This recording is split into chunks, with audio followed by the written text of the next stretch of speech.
Good morning, all of you.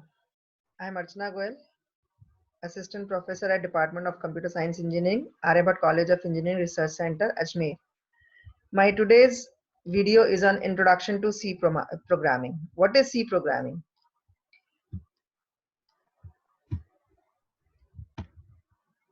What is C programming? C programming is basically a programming language written by Brian Karnick and Dennis Ritchie. This language was written for Unix language for so that it will become the first portable language. In recent years, C has been used as a general purpose programming language because of its popularity with programmers. When it is created, जब ये C language बनाई गई थी तो basically इसको low level programming करने के लिए बनाया गया था, जैसे ऑपरेटिंग सिस्टम डिजाइन करने, कंपाइलर्स डिजाइन करने, नई लैंग्वेजेस डिजाइन करने. बट जैसे जैसे इसकी पॉपुलैरिटी बढ़ी है प्रोग्रामर्स के बीच में, तो इसको आजकल general as a general purpose language भी यूज किया जाता है. सी को यूज करने के मेन फायदे क्या हैं? सी एक ऐसी प्रोग्रामिंग लैंग्वेज है जो कि असेंबली लैंग्वेज के नियरेस्ट कोड को जनरेट करती है, यानी कि ऐसे कोड जनरेट करती है जो एक असेंबली लैंग्वेज के जैसे ही हार्डवेयर के साथ इंटरेक्ट कर सकता है.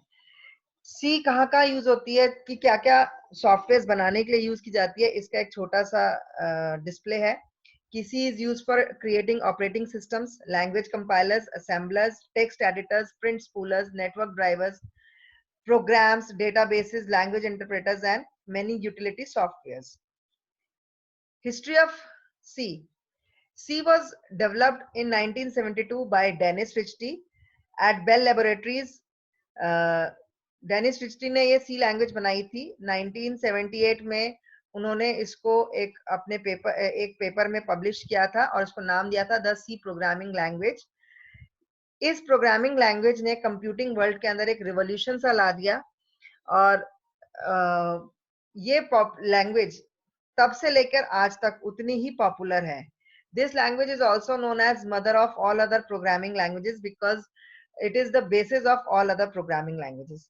1983 में अमेरिकन नेशनल स्टैंडर्ड इंस्टीट्यूट ने एक कमिटी एस्टेब्लिश की जिसने सी प्रोग्रामिंग लैंग्वेज का एक नया कॉम्प्रिहेंसिव डेफिनेशन प्रोवाइड किया और उस कॉम्प्रिहेंसिव डेफिनेशन का रिजल्ट है एनसी स्टैंडर्ड और एनसीसी, जिसको 1988 में कंप्लीट किया गया और 1988 में उसको रिलीज किया गया. सी आज भी यूजफुल क्यों है? क्योंकि सी हमें एफिशिएंट, हाई परफॉर्मेंस और हाई क्वालिटी सॉफ्टवेयर्स बनाने में हेल्प करती है. ये बहुत फ्लेक्सिबल है, पावरफुल है. इसके अंदर हम लोग high level as well as low level operations create कर सकते हैं, इसीलिए इसको मिडिल लेवल लैंग्वेज भी कहा जाता है. ये स्टेबिलिटी और स्मॉल साइज कोड को क्रिएट करने में हेल्प करती है. It provides functionality. इसकी एक बहुत रिच फंक्शन लाइब्रेरी है जहां से हमारे पास बहुत सारे प्रीडिफाइंड फंक्शंस हमें अवेलेबल है जो हमें फंक्शनैलिटीज प्रोवाइड करती हैं अलग अलग काम करने के लिए. This language is also a gateway for other professional languages like C++, Java, and many more languages. C is used for C कहाँ पे यूज की जाती है? सिस्टम सॉफ्टवेयर बनाने के लिए, कंपाइलर्स बनाने के लिए, एडिटर्स बनाने के लिए, एम्बेडेड सिस्टम्स में यूज की जाती है, डेटा कंप्रेशन में यूज की जाती है, ग्राफिक्स और कंप्यूटेशनल ज्योमेट्री प्रोग्राम्स बनाने में यूज की जाती है, यूटिलिटी प्रोग्राम्स बनाने में यूज की जाती है. यानी there are number of applications where C is used. Software development method. C के अंदर सॉफ्टवेयर डेवलपमेंट मेथड क्या क्या है? पहला है रिक्वायरमेंट स्पेसिफिकेशन, जहाँ पे हम लोग पहले प्रॉब्लम को डिफाइन करते हैं, फिर उसको एनालाइज करते हैं, जहाँ पे हम लोग प्रॉब्लम को डिकम्पोज करते हैं छोटे छोटे पार्ट्स में, उनको रिफाइन करते हैं, फिर उसके ऊपर हम लोग एल्गोरिथम्स बनाते हैं, फिर इम्प्लीमेंटेशन होती है जहाँ पे हम उसके लिए कोड लिखते हैं और then this code will be verified and tested and prepared for the working. C development with C. C की डेवलपमेंट में 4 स्टेजेस होते हैं. सी के अंदर प्रोग्राम्स डेवलप करने में 4 स्टेजेस होते हैं. सबसे पहला एडिटिंग, जहाँ पे हम लोग अपने किसी भी एडिटर की हेल्प से या सी एडिटर की हेल्प से सोर्स कोड लिखते हैं. फिर दूसरा होता है प्री प्रोसेसिंग और लाइब्रेरीज, जहाँ पे हम लोग पहले से अवेलेबल रूटीन्स और फंक्शंस की जो लाइब्रेरीज होती है, जिनको हम यूज करके अपने प्रोग्राम के अंदर फंक्शनैलिटीज को ऐड कर सकते हैं.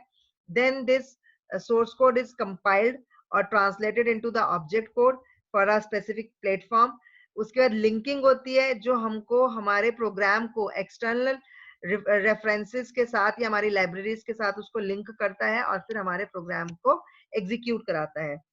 जो प्रोग्राम सी प्रोग्राम्स होते हैं वो पोर्टेबल होते हैं. Portable means they can run on any machine, but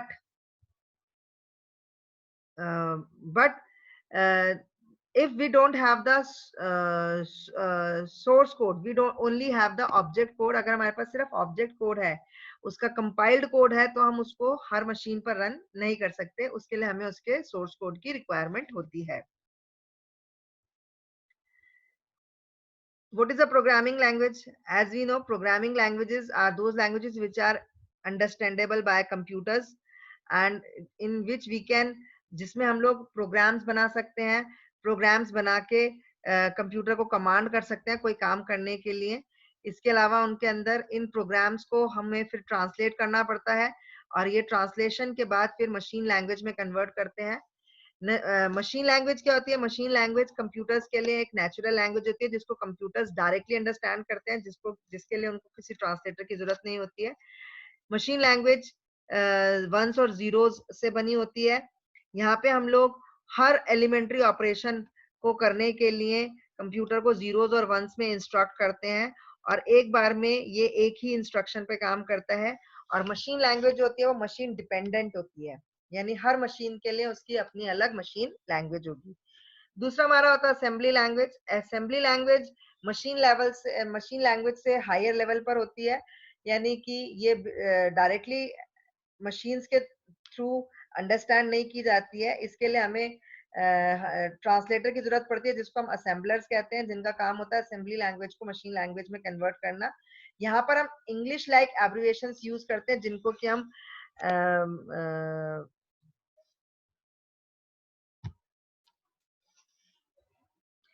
यहाँ पे हम लोग इंग्लिश लाइक एब्रिविएशंस यूज करते हैं. जैसे हम लोगों को अगर कोई काम करना है तो हमें उसके लिए उसका एक स्पेसिफिक टर्म यूज करना पड़ेगा. जैसे अगर हमें मेमोरी में कोई डेटा लोड करना है तो उसके लिए हम लोड कीवर्ड यूज करेंगे. अगर हमें कोई दो वर्ड्स को ऐड करना है तो हमें वहां पे ऐड यूज करना पड़ेगा. तो इस तरीके से यहाँ पे हमें कुछ निमोनिक्स यूज करने पड़ते हैं. ये निमोनिक्स, ये जो इंग्लिश लाइक एब्रिविएशंस होते हैं, इनको हम कहते हैं निमोनिक्स. इनके अपने सबके फिक्स मीनिंग्स होते हैं, जिनको हम चेंज नहीं कर सकते हैं. फिर हमारे पास होती है हाई लेवल लैंग्वेजेस. ये हाई लेवल लैंग्वेजेस वो प्रोग्रामिंग लैंग्वेजेस होती है जिनको कंप्यूटर के बजाय ह्यूमन ज्यादा आसानी से समझ सकते हैं और उनमें आसानी से प्रोग्राम्स बना सकते हैं. इन हाई लेवल लैंग्वेजेस को ट्रांसलेटर्स की हेल्प से, जिनको कि कंपाइलर्स कहा जाता है, उन ट्रांसलेटर्स की हेल्प से मशीन लैंग्वेज में कन्वर्ट किया जाता है और मशीन में कन्वर्ट करने के बाद ही मशीन जो है वो उस प्रोग्राम पे, उस इंस्ट्रक्शन पे काम करती है. हिस्ट्री ऑफ सी ये कहती है कि जो सी लैंग्वेज है वो दो पुरानी लैंग्वेजेस में से इवॉल्व की गई है, बीसीपीएल एंड बी. बीसीपीएल की फुल फॉर्म है बेसिक कंपाइल्ड प्रोग्रामिंग लैंग्वेजेस, जिसको ऑपरेटिंग सिस्टम्स और कंपाइलर्स को डिजाइन करने के लिए लिखा गया था. बी एक प्रोग्रामिंग लैंग्वेज है जिसको यूनिक्स ऑपरेटिंग सिस्टम के पुराने वर्जन्स को बनाने के लिए यूज किया गया था. तो बी और बीसीपीएल की फीचर्स को मिक्स करके एक नई लैंग्वेज डिजाइन की डेनिस रिचटी ने बेल लेबोरेटरीज में, जिसको नाम दिया गया सी लैंग्वेज. ये जो आपकी बीसीपीएल और बी लैंग्वेजेस थी, ये टाइपलेस लैंग्वेजेस थी, यानी यहाँ पे हमें डेटा टाइप्स वगैरह को स्पेसिफाई करने की जरूरत नहीं पड़ती थी. तो यहाँ पे हमें किसी भी, जैसे हमें अगर नंबर्स लेने हैं तो नंबर्स के लिए स्पेसिफाई नहीं करना पड़ता था कि वो न्यूमेरिक है या वो डेसिमल टाइप के हैं या वो कैरेक्टर टाइप के हैं. तो ये दोनों लैंग्वेजेस टाइपलेस लैंग्वेजेस थी.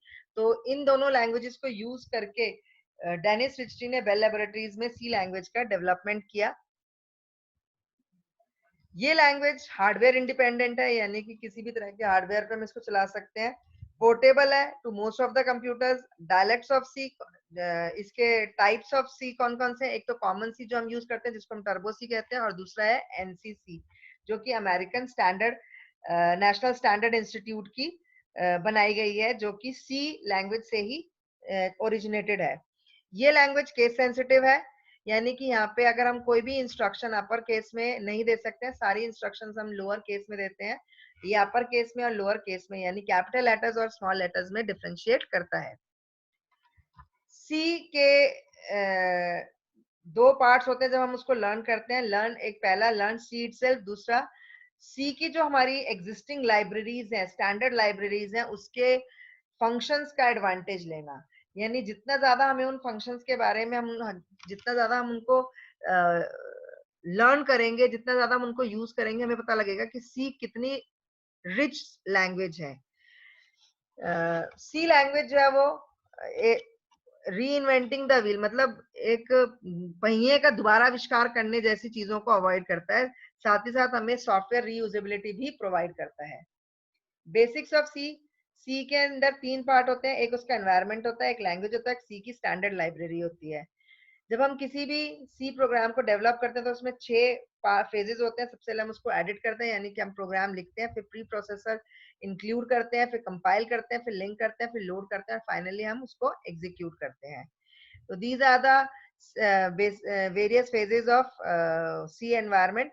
फेज 1 एडिटर, जो कि हमारे डिस्क में प्रोग्राम को लिखने में और स्टोर करने में काम आता है। प्री प्रोसेसर, ये प्रोग्राम को प्रोसेस करने का काम आता है।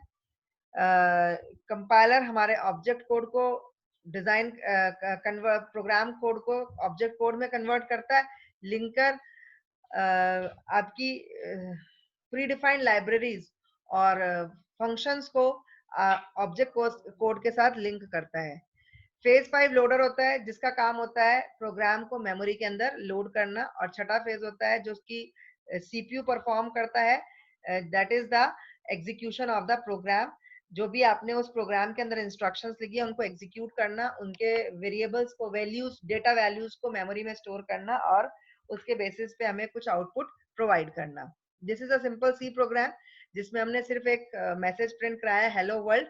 यहाँ पे हमने हैश इंक्लूड stdio.h, जिसमें हैश इंक्लूड हमारा प्री प्रोसेसर है, जिसका काम होता है हमारी लाइब्रेरी फाइल्स को, हेडर फाइल्स को आपके प्रोग्राम में इंक्लूड कराना। stdio.h हमारी एक प्री डिफाइंड हेडर फाइल है, स्टैंडर्ड लाइब्रेरी है, जिसके अंदर हमारे पास स्टैंडर्ड फंक्शंस, प्रिंटफ, स्कैनफ की डेफिनेशन है। वॉइडमेन एक बेसिक फंक्शन है, मेन फंक्शन है, जिसके थ्रू हमारा प्रोग्राम एग्जीक्यूशन मोड में एंटर होता है।